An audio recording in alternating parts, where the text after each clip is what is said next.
Os guerreiros de Minas e são todos valentes!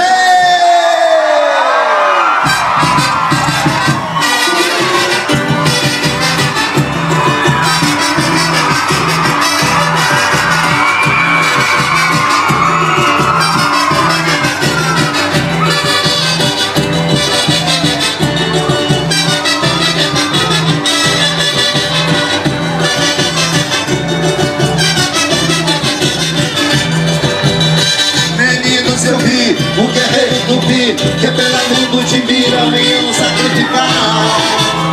Ele fez apelo forte pra livrar da morte, pois tinha um velho pai que tinha que cuidar.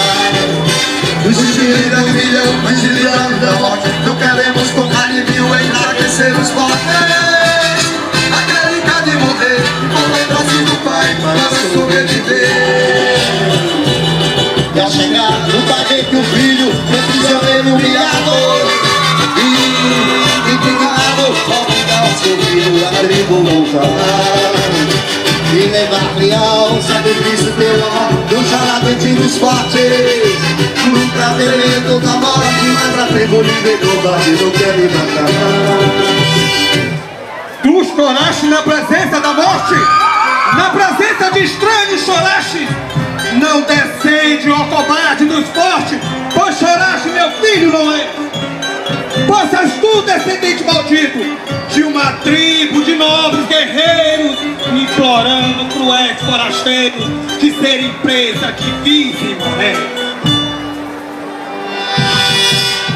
E diante dos divirás o pai humilha, o filho amaldiçoa, o filho feliz de seu brilho.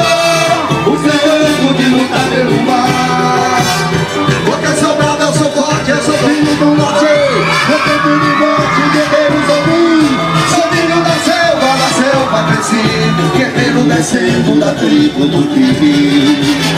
Da tribo puxante que agora levante, no prato inocente, guerreiros ouvi. Eu sou bravo, eu sou forte, eu sou filho do norte. Meu campo de morte, guerreiros ouvi.